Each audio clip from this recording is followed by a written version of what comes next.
As a mother of one, I personally know how difficult it can be for first-time parents to choose where to send their kids during the day, whether it be they go to work or, in my case, school. Every mother and father only wants the best for their kids, so it could be a tough decision to make, especially when they're unaware of the pros and cons of every general choice they have. There are many different options to choose from, including daycares, in-home sitters, and close relatives if they choose. And then, although all have their own advantages and disadvantages, I'll be focusing on in-home babysitters because that is where my daughter goes to.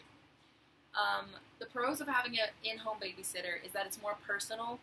There's less kids, so you get to know more. You get to know the sitter personally, and in some cases, you get to know the kids personally too. They're less likely to be sick. I know parents who send their kids to daycares, and they're sick all the time. The only bad thing about an in-home babysitter, if one kid's sick, there's always the chance that they're all going to get sick at the same time. But personally, my daughter is never sick when she goes to her in-home sitter. Usually they're easy to find close to home or work, depending on your preference. There are plenty of in-home sitters all around the area, except some aren't as public with it as some other ones are. Like, some sitters will post on their Facebook or the internet, like, I have a spot opening. Tell your friends if someone's looking for a spot, I have one available. Personally, my daughter's sitter doesn't post on her Facebook or internet that she has a spot open. Like, it's just word of mouth, how she gets her business.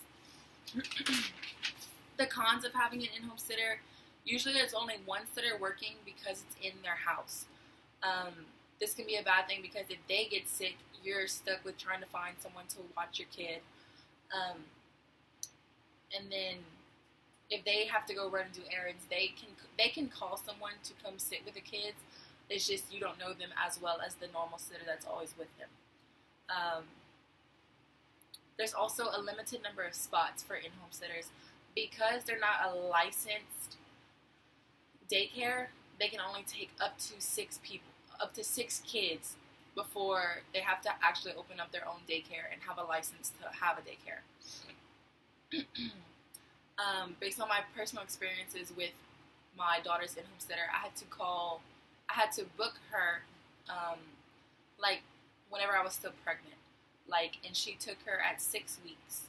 So I think I booked her, 4 months before I had my daughter, so she can have a spot at that sitter. And you also, another con of an in-home sitter is that you may need to find a backup form of care for in case the sitter gets sick and you don't have anywhere for your child to go, or due to licensing, some sitters the government finds out about them and they get shut down because they don't have a license to have the daycare. And then if you do choose to send your kid to an in-home sitter, there are some steps you can take to make it easier to find a sitter. Look into credible places.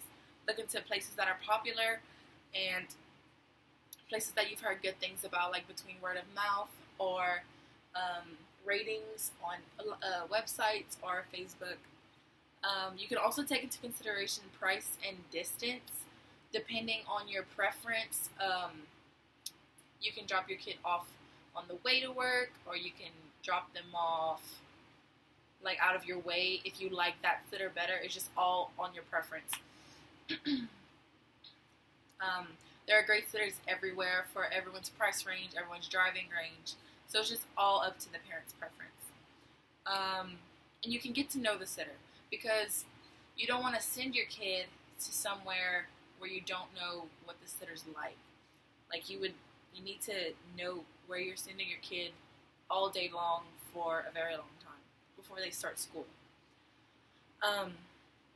Once you've picked a sitter, get to know them a little better and talk with parents whose kids go there too, so you can find out how the sitter works, what they do with the kids during the day, if they discipline them, what activities they do on downtime, things like that. So in conclusion, in-home babysitters are just one of the many options parents can take when when choosing a place to send their kids during the day at work or at school. By covering the points I have today, I hope it informs parents that there are more than one option to choose whenever you send your kids somewhere during the day.